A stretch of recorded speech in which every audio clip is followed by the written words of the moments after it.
Carlos Parra, uno de los profesionales influyentes dentro de la comunidad de mantenimiento y confiabilidad, ¿dónde se encuentra actualmente y qué está haciendo? Bueno, muchas gracias a Productiva por esta oportunidad. Y bueno, desde hace ya 6 años estoy viviendo en Panamá, ciudad de Panamá. Justamente nos encontramos allí o nos movimos a Panamá por un proyecto que inicialmente ganamos en el canal de Panamá. Allí hace 6 años se llevó a cabo una propuesta de implantación de un modelo integral de gestión de mantenimiento. Nosotros ganamos esa licitación y bueno, nos ubicamos inicialmente allí y ya a partir de ese momento, pues desde Panamá nos comenzamos a mover al resto de Latinoamérica, distintos proyectos y también en distintas empresas. Bueno, ahí mismo en Panamá hemos trabajado con la empresa de transmisión eléctrica nacional de Panamá, la compañía del metro, y bueno, hemos hecho algunas otras actividades. Por la ubicación que tiene Panamá, que está ahí en el medio y muy bien conectada, nos permite movernos muy fácilmente, tanto bueno, hacia Norteamérica, México, Estados Unidos, Centroamérica, también es muy fácil moverse, y hacia abajo, hacia Sudamérica, que ha sido como nuestra área normal de operaciones con respecto a los distintos proyectos que llevamos relacionados con todo esto asociado a las técnicas de mantenimiento y confiabilidad. Ok, perfecto. Entonces, ahorita me comenta que está en Panamá y, bueno, de diferentes proyectos en los que está trabajando. Y también me gustaría saber cuáles fueron sus inicios en el mundo de la ingeniería. Oh, bueno, hay que darle vuelta al reloj, bastante fecha, desde los años 90, que fue la fecha en que yo me gradué en Venezuela específicamente. Yo soy ingeniero naval. Al principio tuve la oportunidad de trabajar en el sector de empresas que le daban soporte al sector marítimo, petrolero, sobre todo en la zona del lago de Maracaibo, en embarcaciones básicamente de soporte a perforación, el área lacustre, que se llama ya, básicamente siempre ligado a todo lo que es el proceso de mantenimiento de unidades navales Ujú. en el sector petrolero. Luego, a partir de allí, pues, luego me moví hacia el sector, hacia la industria petrolera, específicamente en áreas como refinación, petroquímica. La industria petrolera me movió mucho en distintas áreas. Tuve la oportunidad de conformar lo que se llamaron los primeros grupos de ingeniería de confiabilidad en la industria petrolera venezolana. Allí en realidad fue mi entrada a ese sector sobre todo del uso de técnicas de optimización, qué sé yo, en esa época se hablaba o comenzábamos a escuchar técnicas como mantenimiento centrado en confiabilidad, inspección basada en riesgo, fitness for service, integridad mecánica, análisis de causa raíz, modelo de criticidad. Fue cuando también comenzamos a introducirnos los términos de lo que hoy en día se conoce como la gestión de activos o el asset management, que en esos momentos, en los años 90 sobre todo, era un proceso bastante incipiente y se puede decir que hasta un poco desordenado. Ujú. La forma como se venían aplicando todas estas técnicas, en ese medio yo siempre digo, de desorden controlado, en la industria petrolera, por supuesto, que en ese momento era muy pujante, había mucho dinero, se estaba invirtiendo mucho en formación, pues nosotros estábamos allí, como decir, en el momento adecuado, justo. Ajá. Sobre todo porque nosotros pudimos aprovechar no solo la formación con lo último de ese momento, con las nuevas tecnologías, con las nuevas metodologías del mundo del mantenimiento, sino que también se nos abrieron las puertas para que todo lo que aprendíamos en los cursos o con las herramientas que estábamos siendo adiestrados, lo podíamos implantar. Si teníamos un laboratorio que era la industria petrolera de aplicación abierta, porque eso fue muy interesante. Bueno, te daban un curso de RCN, por citar un ejemplo, Y bueno, ahí mismo a los 2 meses tenías que ir a hacer aplicaciones reales. Si no era por el curso teórico, que era una aula, no, no. Que te daban tu curso de análisis de causa raíz y tenías que ir a aplicarlo directamente. Porque claro, esa era una manera también de justificar lo que habías aprendido, pero había un ambiente muy abierto de optimización. Ok, Eso no es tan para decir que se compaginen esas cosas, de que te están dando muy buen adiestramiento y que, y que a la vez te están dando la oportunidad de implantar, eso no es tan sencillo. Y claro, y aparte de que aprendíamos haciendo, también teníamos la opción de generar propuestas de mejora, que era otra cosa muy interesante, que no nos quedábamos simplemente con el método tradicional, sino uno decía, bueno, pero este método RCN, yo puedo hacer una pequeña modificación, introducirle aquí un análisis de riesgo, algo de análisis estadístico. Vamos, no nos quedábamos simplemente con la receta que te daba el que desarrolló la metodología originalmente, sino que nos dábamos cuenta que como toda metodología, claro, hay un paso a paso que hay que seguir, pero que tú puedes mejorarlo, porque al final, bueno, somos técnicos, somos ingenieros, la misma experiencia que te va dando el día a día también te permite, pues, abrir un poco más el uso de las distintas metodologías.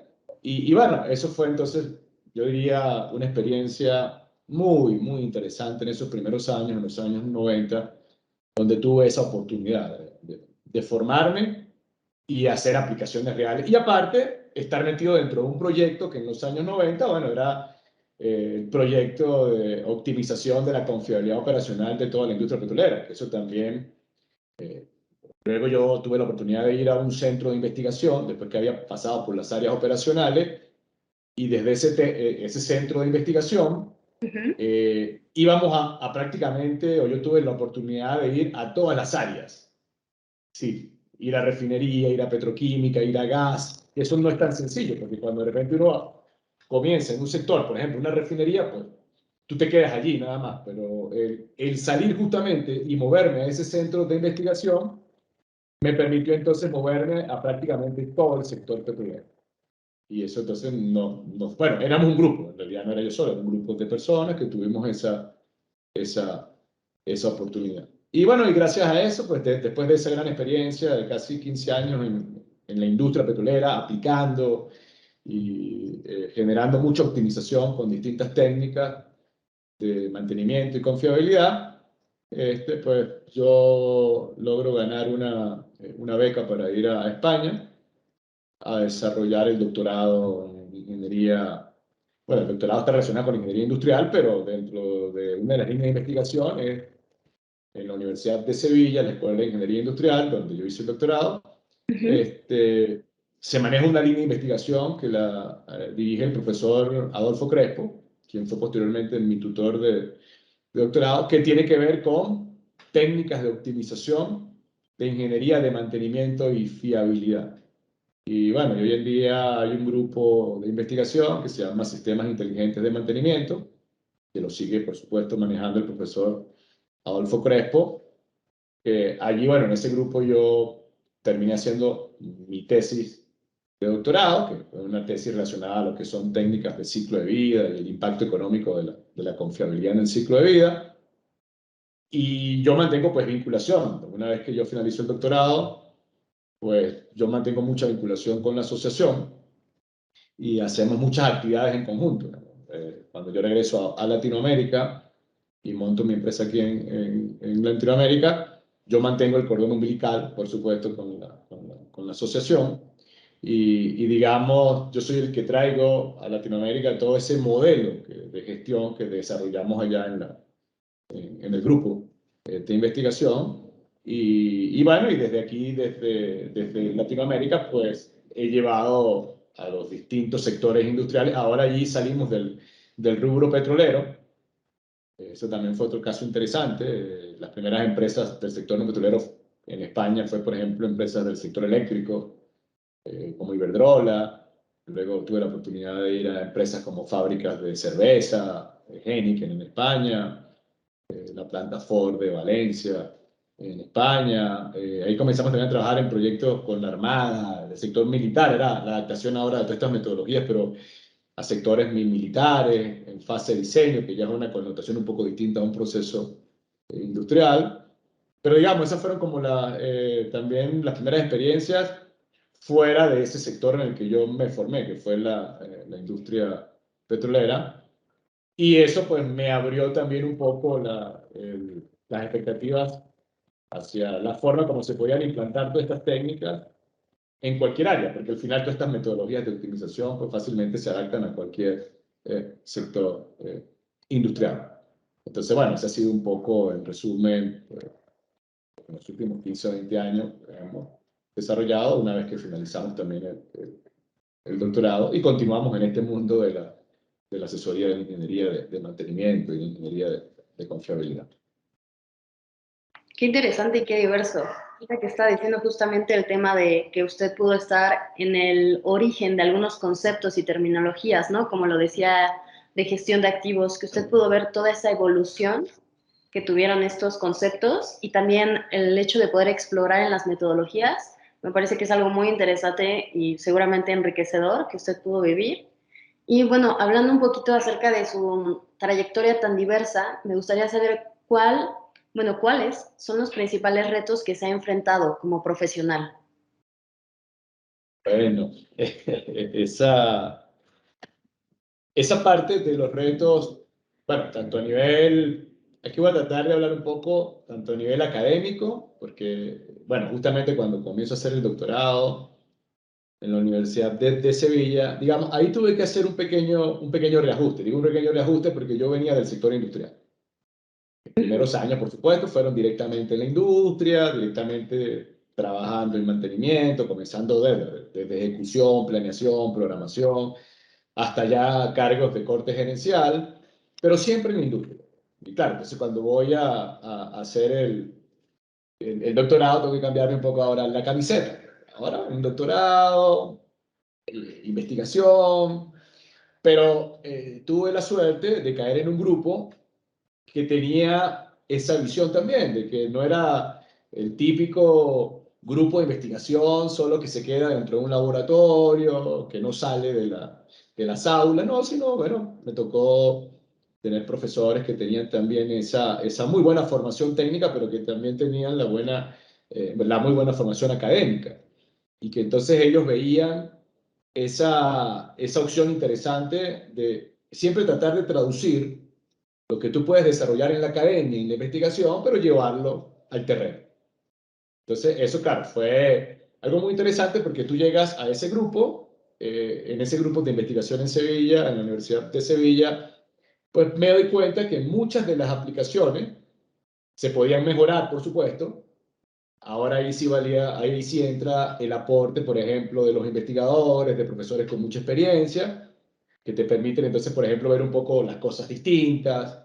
Ahora también estando desde la universidad, ahora tú tienes una posición un poquito diferente porque ya no está, bueno, en ese momento yo no estaba en la presión del día a día, desde la planta, sino ya al revés, ya yo tenía más bien tiempo, tenía tiempo de ponerme a pensar, de analizar las distintas etapas de los métodos de optimización. Entonces es como un escenario muy interesante porque ahora desde otra posición tú te dabas cuenta que podías hacer mejoras, pero sin perder de vista que luego esas mejoras, por supuesto, había que volver a llevarlas otra vez a la industria. Porque, pues, por supuesto, yo nunca me desligué de la, de la industria. Entonces, bueno, esa experiencia fue muy interesante y fue muy retadora. Primero, pues, readaptarme de venir de un sector netamente industrial a un proceso de investigación como lo es un doctorado. Porque claro, en los doctorados también tú tienes que ahora alinearte con, no solo vas a recibir clases, sino en el doctorado tienes que proponer algo nuevo, tienes que también pensar en escribir, tienes que sentarte a escribir bajo un formato específico, porque no es escribir cualquier cosa, pues tienes que escribir documentos de investigación, tienes que buscar revistas indexadas para que tu trabajo sea reconocido, porque eso forma parte digamos, no es simplemente entregar la tesis de doctorado, no, para tú llegar a esa instancia, bueno, te obligan a que tienes que como mínimo haber puesto primero 2 artículos previos en revistas indexadas a nivel internacional, tienen que ser procesos que sean o que tu trabajo haya sido evaluado por pares técnicos que tengan ya un doctorado. Entonces, todo eso pues, era algo, por supuesto, nuevo para mí desde ese punto de vista. Y yo traía mucha información del área industrial, pero que tenía que adaptarla ahora a este entorno académico de investigación. Pero sin perder de vista que la idea era que todo este desarrollo adaptado ahora a este modelo de investigación de academia o de las universidades, pues la idea es que luego también yo de ahí pudiese sacar productos, porque la idea es que yo siempre era pensando en que lo que se hiciese como resultado de la investigación tenía ahora que llevarlo otra vez a la industria.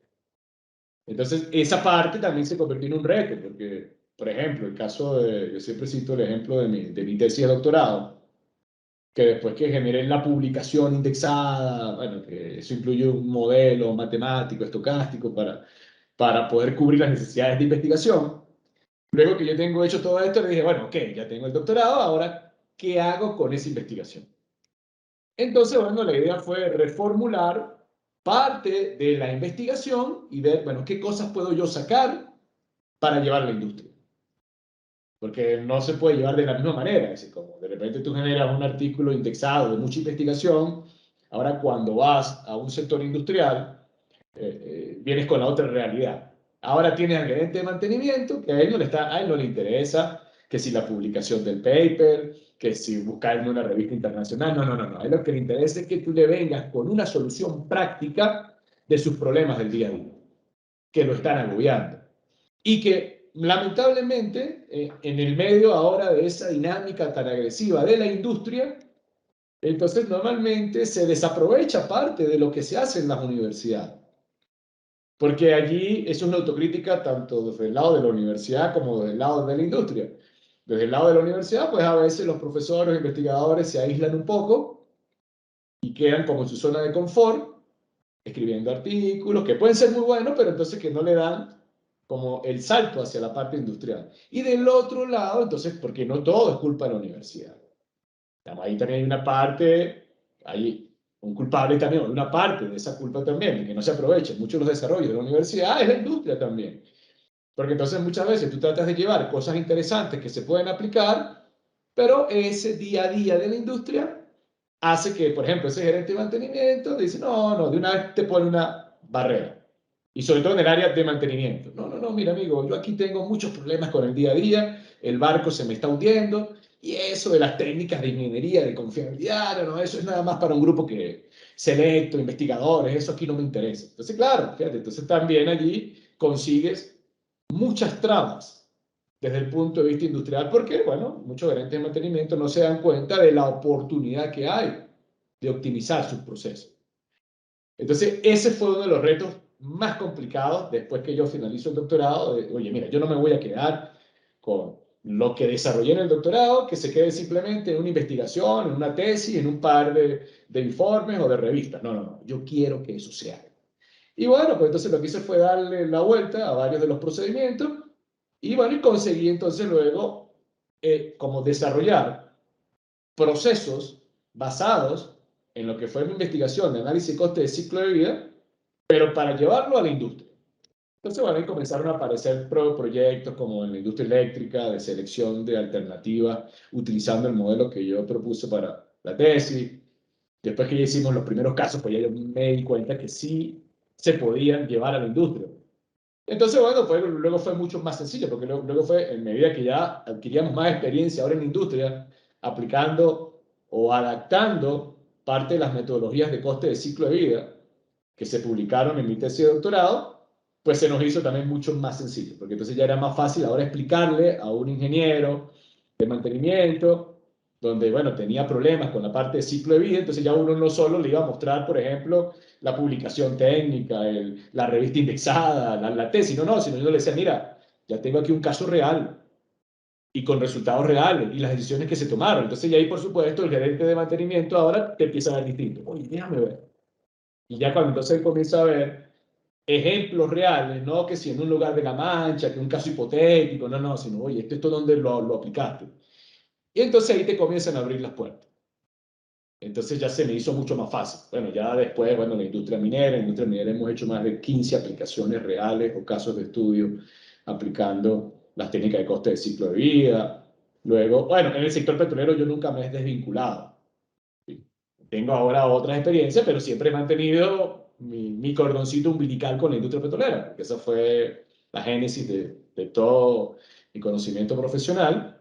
Entonces yo mantengo mucha vinculación todavía con proyectos petroleros y claro, pues ahí siempre se me hace mucho más fácil, porque tengo muchos ejemplos ya eh, reales. Pero en términos de aplicación, pues yo puedo hoy en día mostrar aplicaciones en sectores que van, sobre todo en el uso de las técnicas de ciclo de vida, que es la que yo siempre referencio con respecto a lo que fue mi línea de investigación en el doctorado, desde sectores como la industria minera, petrolera, energía, manufactura, automóviles, transmisión, generación eléctrica, y ya no solo en grandes empresas, sino hoy en día también estamos entrando mucho, que eso es otro reto que no ha sido tan sencillo.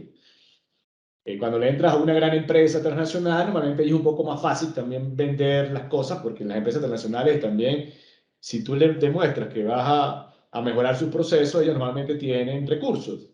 Y siempre es más fácil sacar algo de esos recursos para que se justifiquen en técnicas de optimización.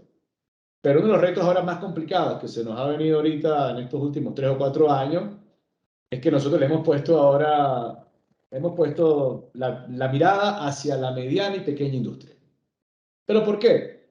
Porque resulta que allí es donde están las mayores deficiencias de mantenimiento a nivel industrial, porque son las empresas que menos presupuesto tienen, son las empresas que muchas veces no tienen la tecnología de punta y es donde necesitan que sus procesos sean mejorados, pero también son los que tienen menos recursos para invertir en mantenimiento.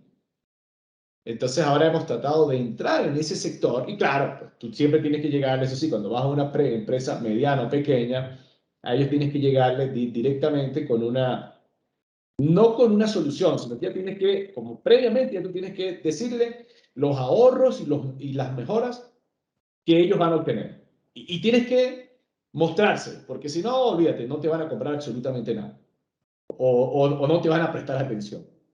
Entonces, bueno, sobre todo acá en Centroamérica, aprovechando la ubicación en Panamá, nos ha tocado ir, por ejemplo, a empresas que uno las compara, son pequeñas con respecto a transnacionales.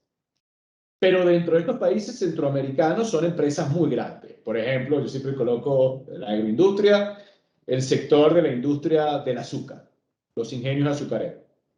Claro, cuando de repente tú comparas, qué sé yo, un ingenio azucarero con una gran refinería, con una gran mina, pues las diferencias son abismales.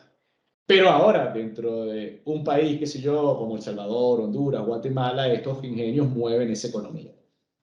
Son parte muy importante de su Producto Interno Bruto y aparte son empresas de muy alto impacto, porque ahí se hace mucho mantenimiento. Entonces, ese fue un reto muy interesante también. Entonces, es como readaptar todo lo que hemos hecho en las grandes empresas, pero llevada ahora a empresas de mediana y pequeña industria y, por supuesto, primero conseguir que alguien nos preste atención allí, pero no solo conseguir que nos preste atención, sino luego que nos prestan atención, tienes que llegar a implantar estos métodos y para mantenerte allí tienes que generar el resultado, porque si no le generas resultado en el mediano, ni siquiera en el largo plazo, en el corto y mediano plazo, pues lamentablemente ellos pierden credibilidad en ese tipo de metodologías de optimización. Entonces, esa ha sido, digamos, una de las cosas más interesantes en estos últimos años. Y bueno, y por supuesto, uno no puede dejar de un lado también la adaptación de la aplicación de todas estas herramientas bajo el ambiente. Bueno, ahora yo siempre diferencio antes del COVID y el post-COVID.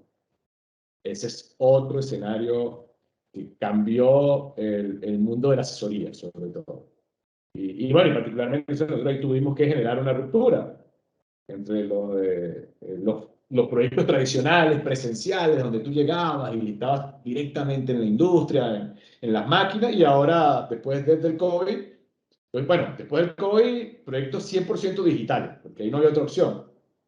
Y ya hoy en día, con ya como la vacunación ha avanzado en gran parte de toda América, entonces ya hoy en día entra la figura de los llamados proyectos híbridos, que se hace una parte digital y una parte presencial. Y eso ha sido otro reto interesante porque, bueno, sobre todo en el área de mantenimiento, en la época cuando inició el COVID fuertemente, y que entonces comenzó a cerrar, muchas empresas se quedaron paralizadas, no sabían cómo actuar en ese momento. Y bueno, y mucho menos, digamos, en ese momento era pensando en las cosas básicas de mantenimiento y nadie se ponía a pensar en procesos de optimización.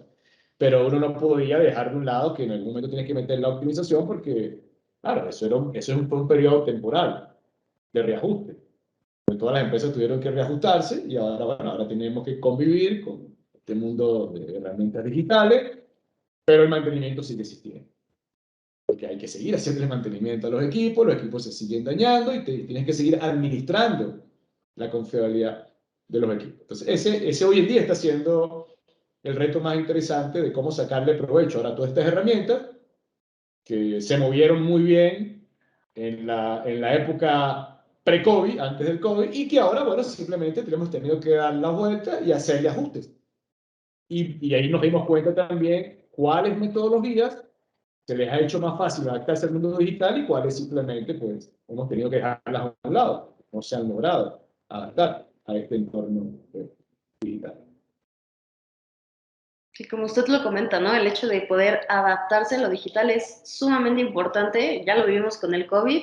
Si no nos adaptamos y tratamos de hacer estas fases híbridas, como usted dice, o tener esta capacidad de poder manejar herramientas digitales, pues nos estamos quedando atrás.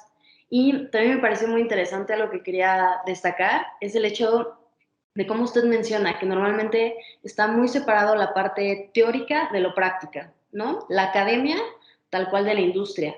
Y el hecho de que no son tal cual contrastes, no son partes separadas, sino son distintos segmentos de un todo. Eso me pareció Sí, muy es correcto, se tienen que complementar.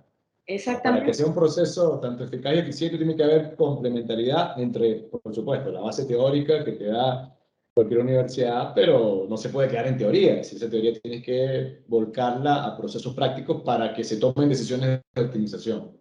Exacto, como usted lo dice, una necesita la otra, no podemos tener solamente teoría sin la práctica, igualmente la práctica sin la teoría, pues no funcionan igual. Y bueno, y Es aprovechando que ahorita correcto. estamos en el tema de la academia, me gustaría saber cuál ha sido el impacto del doctorado realizado en la Universidad de Sevilla, que hace unos momentos nos comentaba, y también su rol dentro de la Asociación para el Desarrollo de la Ingeniería de Mantenimiento, Ingeman España, y a su vez, aunado a estas preguntas, el saber qué proyectos y temas se encuentran en desarrollo actualmente. Muy bien. Bueno, como te comentaba, al llegar a la academia o al llegar o al formalizar ya mis estudios de doctorado, con todo programa de doctorado en esa época, cuando yo lo hice, en el 2002, 2003, normalmente tú llegabas primero a cubrir una serie de cursos. Había unos cursos obligatorios, como el doctorado en ingeniería industrial, tenía que ver mucho con procesos de optimización de ingeniería industrial, y luego estaban los cursos electivos, que normalmente eran los que uno siempre trataba de relacionar con la línea de investigación, que en mi caso, pues, yo me fui por el lado de lo que fue la parte del impacto de la confiabilidad en el costo, en el impacto económico del ciclo de vida de los activos industriales. Entonces, bueno, uno preseleccionaba luego algunas asignaturas que tuviesen que ver con esa área, y ya luego, por supuesto, la parte final es ya el desarrollo de la investigación, donde ya tú tienes entonces que trabajar en tu línea de, de investigación. Pero en esa fase, sobre todo en la fase previa, cuando tú estás tomando los cursos de doctorado, a pesar de que yo venía con mucha experiencia industrial, con mucha experiencia de cursos, pero no cursos académicos, sino cursos de aplicación práctica, yo tuve la suerte de contar con muy buenos profesores y aparte profesores que tienen una visión muy interesante del modelo o de los modelos de gestión de mantenimiento. Y claro, al llegar allí, digamos, hubo como esa integración entre la experiencia que yo traía de la industria Y bueno, y un par de profesores, entre ellos el profesor Adolfo Crespo, que tenía una visión también con mucha experiencia previa y mucha formación académica en cuanto a hacia dónde debería ir el mantenimiento. Y digamos que allí yo me acoplé inmediatamente con esa visión que tenía el profesor Adolfo Crespo. Una de las cosas más interesantes, sobre todo al inicio, es que, claro, como yo venía de una industria, y más en la petrolera de ese momento, donde había mucho dinero para comprar muchas herramientas, una de las cosas que me acuerdo yo siempre en esos primeros años en el doctorado, que logramos, o que el profesor Adolfo aterrizó muy bien, era lo de el modelo de gestión de mantenimiento basado en procesos. Y no, bueno, uno como venía de la industria, uno no se ponía a preguntarse los procesos, sino normalmente, bueno, que necesito una herramienta que me ayude a optimizar los planes de mantenimiento. Y uno se iba, bueno, RCM, ¿hay dinero para eso? Sí, vamos a presupuestar, vamos a sacar un contrato y traemos al experto de RCM. Ah, que tenemos problemas de análisis de falla. Bueno, ¿cuál es la mejor metodología? Análisis causa-raíz, contratemos un servicio, el PROA, qué sé yo, métodos comerciales. Ahora, eso funcionaba, o yo creía que funcionaba muy bien en la industria. Pero cuando yo llego, entonces comienzo a escuchar a los profesores, pero mira, es que a veces las confusiones que existen entre los métodos comerciales, los modelos de gestión de mantenimiento, que muchas empresas no tienen de forma ordenada un modelo, no tienen ni siquiera consolidados los procesos, confunden las herramientas comerciales con, los, con el modelo de gestión. Y claro, entonces o los escuchaba y decía, oye, que esos son los errores que nosotros cometimos, pero ya ahí tenía la camiseta no de un ingeniero de la industria. Y ahí tenía la camiseta de investigador, pero que en esa posición me daba chance de reflexionar un poco los errores que probablemente yo mismo cometí teniendo la otra camiseta. Y lo más importante, el tiempo. Claro, yo ahora en el doctorado, o estando en el doctorado, no tenía la presión que tú tienes en una empresa. Porque claro, la empresa no es que uno no se quiera poner a pensar o a ver cómo solucionar las cosas. Uno siempre va a solucionar las cosas en la refinería, en la línea de manufactura, pero allí tu tiempo está muy acotado. Es decir, allí tienes la presión del gerente de mantenimiento, de operaciones, que ocurre esta falla. Bueno, señor, usted va a ver qué hace, pero yo necesito que eso en los próximos 3 días esté solucionado. Entonces, claro, uno no tiene el tiempo de ponerse a ver qué método voy a utilizar, no tiene que resolver. En cambio, entonces, con la otra camiseta de la universidad, claro, ya no tenía esa presión. Entonces yo no se sentaba a pensar, oye, pero es que yo esto lo puedo ordenar mejor. Estos errores que yo cometí en la industria, bueno, yo puedo darle ahora una receta a las organizaciones para que no cometan los mismos errores. Entonces, eso fue, yo creo que el valor agregado que le dio sobre todo a mi carrera, el doctorado, porque alguien de repente dice, bueno, pero ¿por qué te pusiste a hacer un doctorado? Porque eso tampoco es un perfil muy común. Es decir, normalmente los asesores de ingeniería de confiabilidad y mantenimiento no tienen doctorado. Somos muy pocos los que tenemos doctorado. La mayoría, si somos asesores, lo que buscamos es, bueno, una maestría probablemente y ir directamente a la industria. Entonces, yo le tenía que dar la vuelta también a esto, es decir, ¿cómo aprovecho yo el doctorado? Entonces, ahí fue cuando yo vi que se podía desarrollar un modelo basado en procesos, que se, bueno, junto con la experiencia de los profesores, que por supuesto ellos allí son muy ordenados, tienen mucha experiencia para ordenar las cosas. Entonces, nos dimos ese espacio de tiempo dentro del grupo de investigación para primero desarrollar ese modelo de gestión basado en procesos. Y cuando generamos ese modelo de gestión basado en un modelo de 8 fases, claro, primero nos concentramos en publicarlo, porque dentro del doctorado, por supuesto, había que publicarlo, conseguir como la referencia académica. Y después que entonces conseguimos la primera publicación indexada del modelo y que se reconociese como un modelo de gestión de mantenimiento, entonces ahora fue que el segundo objetivo, ahora vamos a buscar empresas que quieran aplicarlo. Y entonces fue cuando conseguimos una empresa del sector eléctrico español que vio nuestro modelo, se interesó y nos dio la oportunidad. Oye, les voy a dar un área piloto para que ustedes se vayan allí y lo apliquen. Bueno, entonces, por supuesto, fuimos, ahí lo terminamos de ajustar y ya a partir de allí, pues con esa carta de referencia, pues pudimos ir a otros sectores industriales. Entonces, el valor agregado, sobre todo, desde el punto de vista del aporte sobre mi carrera, fue ese desarrollo que me permitió, dentro de los estudios de doctorado, participar en el diseño de un modelo integral de gestión de mantenimiento basado en procesos. Y bueno, fíjate, ese modelo lo desarrollamos entre 2003, 2 años, 2005, en el 2007 lo publicamos y ya la primera aplicación formal se hizo en el 2008, 2009. Pero a partir de allí, bueno, del 2009 al 2021, 11 años después, si quisiésemos contabilizar las experiencias de aplicación que ha tenido el modelo tanto en Europa como en América, bueno, deben haber más de 30, 40 empresas a nivel mundial que lo han utilizado directamente el modelo completo.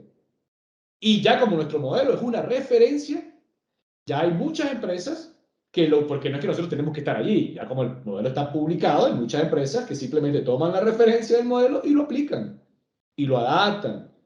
Entonces yo diría que pueden haber más de 60, 70 empresas a nivel mundial que utilizan como modelo de gestión la base de ese desarrollo que se hizo en el año 2004, 2005. Entonces yo creo que ese es el mayor valor agregado que dio que me dio el doctorado. Y posteriormente, bueno, la asociación Ingeman, Ingeman es el brazo conductor o perdón, es el brazo ejecutor de lo que se desarrolla en el doctorado, porque en realidad Ingeman pertenece al grupo de investigación de ingeniería de mantenimiento del doctorado de ingeniería industrial.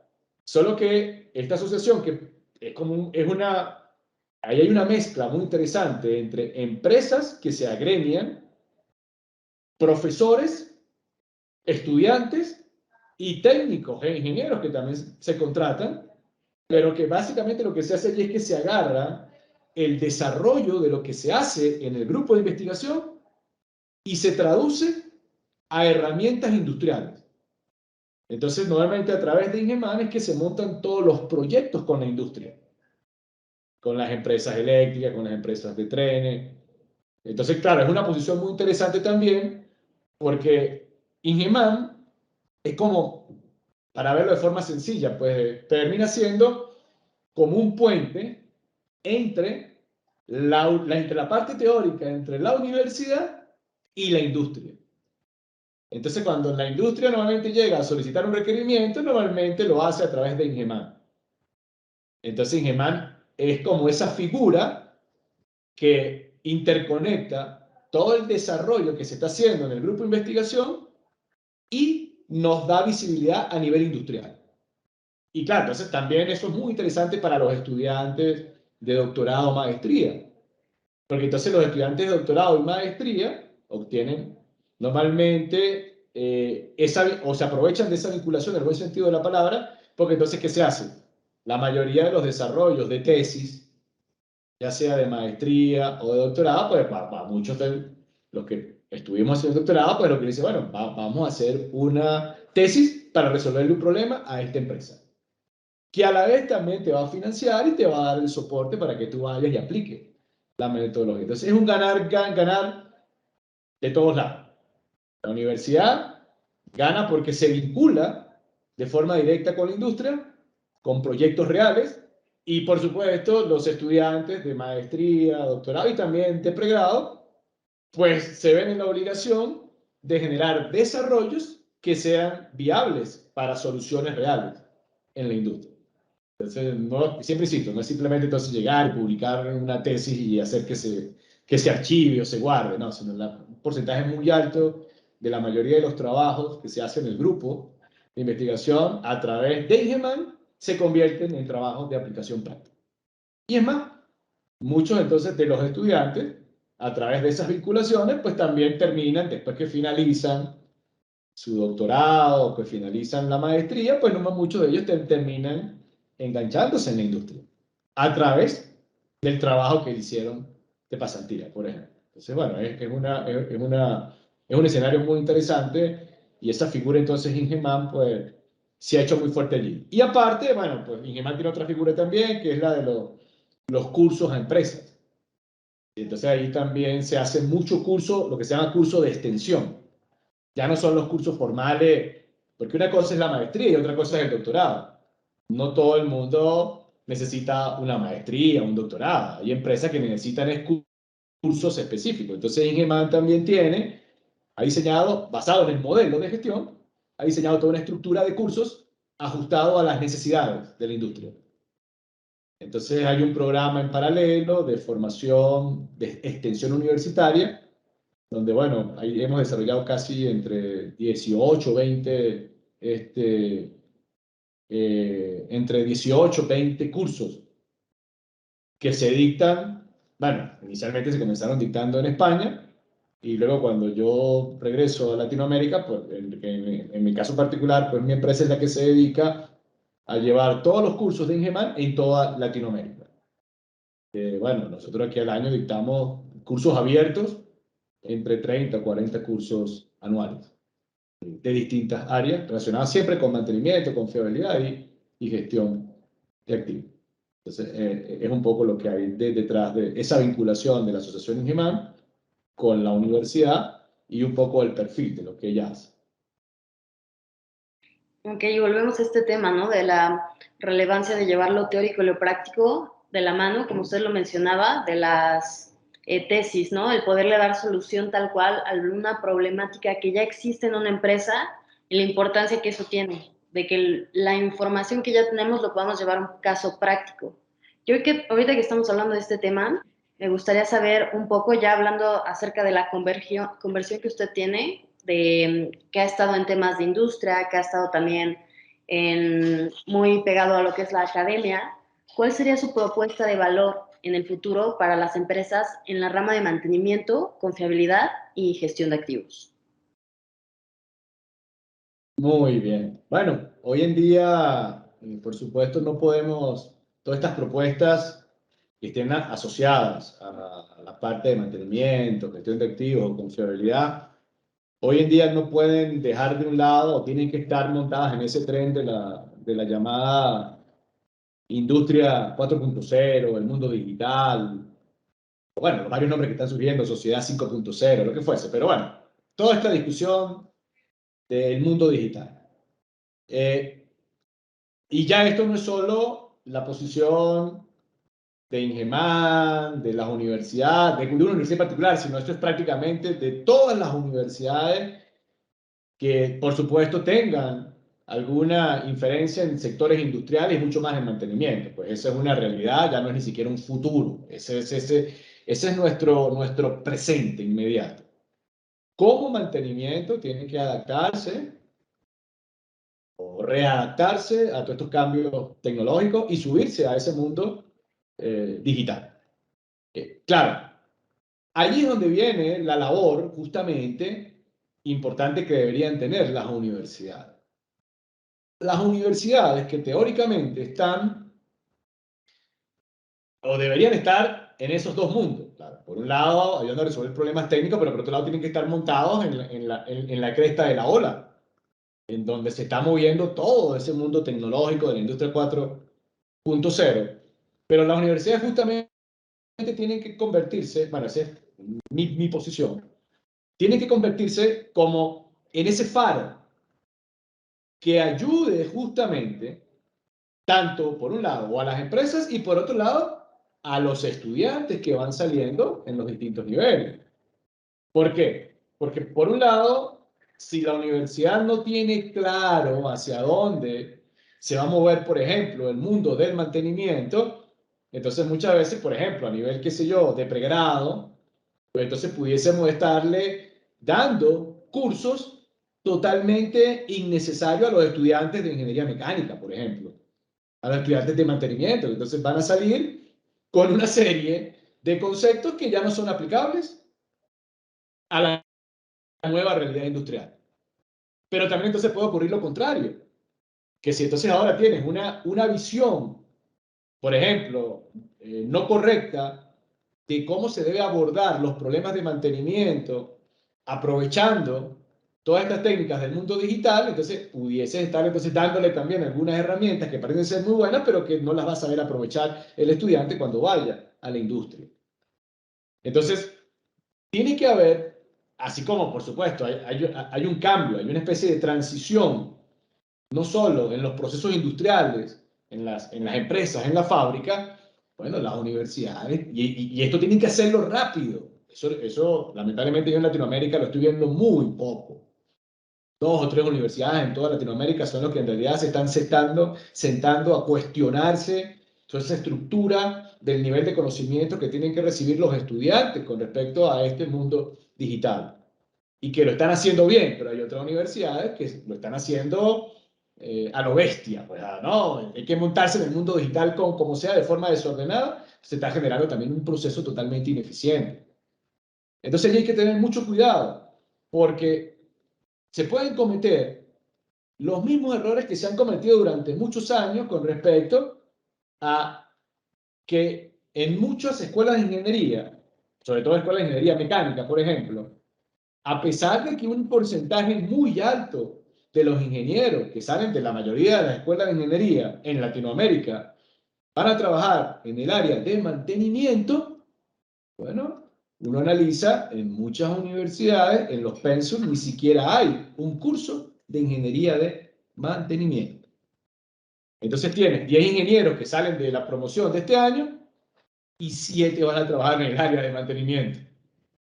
Y cuando llegan a la industria, bueno, ellos asumen que saben algo de mantenimiento y ahí es donde lamentablemente comienzan a llevar golpes por todos lados. Porque ni siquiera recibiste un curso. Es más, hay escuelas de ingeniería mecánica que los cursos de mantenimiento son opcionales. Ni siquiera son obligatorios. Y sigo insistiendo, el 70, el 80% de muchos ingenieros mecánicos salen a trabajar en mantenimiento. Entonces hay un divorcio muy grande entre la academia y ese. Y luego, ahora le adicionamos el tren del mundo digital, que nos está pasando por arriba y nos está arrollando abrumadoramente y sobre todo en Latinoamérica. Entonces, muchas universidades en Latinoamérica se quieren subir a ese mundo de forma totalmente desordenada. Y hay otras que todavía están un poco reacias. Entonces, allí hay que, bueno, es una opinión muy particular, la universidad tiene que hacerse una especie de un proceso de autorreflexión de cómo abordar ese mundo o cómo abordar esos temas del mantenimiento y la adaptación tecnológica del mantenimiento en la nueva era digital. Y del otro lado, pues también en la industria, por la falta de desconocimiento que hay, por la falta de desconocimiento de los procesos básicos de mantenimiento, entonces la industria está ahora asumiendo que la llamada industria 4.0, bueno, es el paraíso terrenal, la que nos va a eliminar todos los problemas que tuvimos durante 20 o 30 años en mantenimiento. Bueno, van a llegar todos estos jugueticos, van a llegar, por supuesto, las redes neuronales, el machine learning, los twin, los digital twin y inteligencia artificial, y bueno, y pare de contar. Sí, todas esas metodologías, entonces ahora son la tabla de salvación de la ineficiencia que por muchos años no lo hicimos bien y ahora creemos que esa es la solución mágica y resulta que no. Si no hay un proceso básico de mantenimiento bien constituido, si no hay un modelo de gestión de mantenimiento basado en procesos que le indique a las empresas qué es lo que se tiene que hacer para cubrir todos esos aspectos que tienen que mejorarse en mantenimiento, lamentablemente, cuando nos montemos en este tren del mundo digital, lo vamos a hacer de forma ineficiente. Entonces vamos a tener, es como tener herramientas muy sofisticadas, pero sin saber cómo utilizarlas. O es como que, bueno, te compraste el auto Ferrari, pero para que te llegue a tu trabajo y tú no estás compitiendo en la Fórmula 1. Entonces, bueno, ese auto no le vas a sacar provecho. Entonces es lo mismo que va a ocurrir, o es lo mismo que está ocurriendo en muchas empresas que por no haber consolidado procesos básicos de mantenimiento, y ahí viene un poco, bueno, por personas que no salen de la universidad con conceptos básicos, no tienen la mínima idea de cómo se debe estructurar por ejemplo, un departamento de mantenimiento. Entonces esos errores, por desconocimiento, se llevan a la industria. Y entonces ahora en el medio de toda esa ineficiencia, pues aparece el santo grial, la industria 4.0. como la salvadora de toda esa ineficiencia. Y muchas empresas están lamentablemente tomando ese tren de forma totalmente ineficiente. Así como también, por supuesto, hay otras empresas que sí lo han hecho bien. Es decir, que sí se preocuparon por su modelo básico de mantenimiento, por definir estructuras sólidas desde la línea base bien hechas, entender cuáles son los procesos que se tienen que administrar en un ciclo de vida de un activo desde el punto de vista de mantenimiento, y teniendo esas estructuras bien consolidadas de los procesos básicos de mantenimiento, claro, entonces ahora ellos sí son los que le están sacando el provecho a todas estas tecnologías de la industria 4.0. Porque el mismo orden que les está dando su modelo de gestión basado en procesos, pues permite ordenar cómo se introducen las técnicas de la industria 4.0. Entonces no están saliendo a convertirse en compradores ineficientes a diestra y siniestra de muchos métodos comerciales, no, sino saben qué comprar porque tienen consolidados los procesos básicos de mantenimiento. Pero el que no tiene esa estructura básica de mantenimiento, procesos básicos de planeación, programación, estructuras jerárquicas, un organigrama bien hecho, una definición básica de cómo se debe diseñar una orden de trabajo, qué tipo de actividades de mantenimiento tienen que hacerse, roles, responsabilidades. Si eso no se tiene bien desarrollado en la línea base de una empresa, las soluciones mágicas de la industria 4.0 no nos van a eliminar esa ineficiencia. Es más, las pueden hasta terminar agrandando, pero solo con una herramienta muy costosa. Entonces vas a tener herramientas muy costosas, pero teniendo los mismos problemas de hace 20 o 30 años, por no tener esas estructuras mínimas. Entonces, bueno, allí creo yo que es donde la universidad sobre todo tiene que tratar de hacerse como una especie de autorreflexión, cómo puede ayudar dentro de este proceso. Pero eso pasa entonces primero probablemente con una especie de modificación de muchos de los pensos de ingeniería mecánica tradicional. Y bueno, estoy mencionando ingeniería mecánica porque es donde normalmente la mayoría de los grupos de ingeniería mecánica son los ingenieros son los que salen a trabajar en el área de mantenimiento. Entonces, partiendo de ese punto de inicio, pues si no tienes una idea de cómo, de qué conceptos tienes que manejar como ingeniero mecánico desde el punto de vista de mantenimiento, entonces lamentablemente esas estructuras pueden estar generando ingenieros que no tengan la visión. Entonces muchos de estos ingenieros que salen a trabajar en el área de mantenimiento terminan cayendo ¿en dónde? En la jauría comercial de métodos, de todos los vendedores de metodología, vendedores de cursos. Bueno, en Chile se utiliza mucho el término vendedores de humo, que venden soluciones mágicas. Entonces sale este muchachito recién egresado, que en la universidad entonces tampoco le dieron las pautas de por dónde tiene que ir el mantenimiento, y bueno, entonces cae en esa red de ineficiencia, probablemente comprando muchos cursos ineficientes, pero sin un hilo conductor. Entonces, lamentablemente, esa persona luego llega a una empresa industrial donde hay un cierto desorden y bueno, esa combinación es letal entre desconocimiento por parte del dueño del activo en la industria y desconocimiento o un desconocimiento un poco desordenado del ingeniero nuevo que sale, y que eso sí sale con muchas ganas, pero entonces esas ganas lamentablemente se convierten en un proceso muy ineficiente en la industria. Entonces allí ese rol lo debería asumir la universidad, pero ellos tienen que hacerse una especie de autorreflexión y probablemente tienen que hacer algunos cambios en sus estructuras formales de los cursos que se tienen que dictar y cómo se deben dictar, por ejemplo, esos cursos relacionados con mantenimiento, con fiabilidad, bueno, y el tema de gestión de activos que se adiciona, porque entonces es otro aspecto, la confusión que hay entre gestión de activos y gestión de mantenimiento, entendiendo que son dos procesos que están interconectados, pero que son dos procesos diferentes. La gestión de activos es más un modelo financiero, que está normalmente, yo sirve para que la gente lo entienda, está arriba. ¿Quién está arriba en la gestión de activos? Los directores, los corporativos, el dueño del negocio. Ahí se habla, allá arriba se habla, en la gestión de activos se habla desde, allá no se habla de mantenimiento, allá se habla del EBITDA, del EVA, el ROCE, indicadores financieros, los stakeholders. Fíjense, mantenimiento no se habla. Si mantenimiento es una partecita que está por debajo y no es la única. Porque la gestión de activos en realidad debería conglomerar todas las áreas de un proceso productivo. Ahí debe entrar toda la parte logística, operaciones, calidad, seguridad. Y mantenimiento es una de ellas.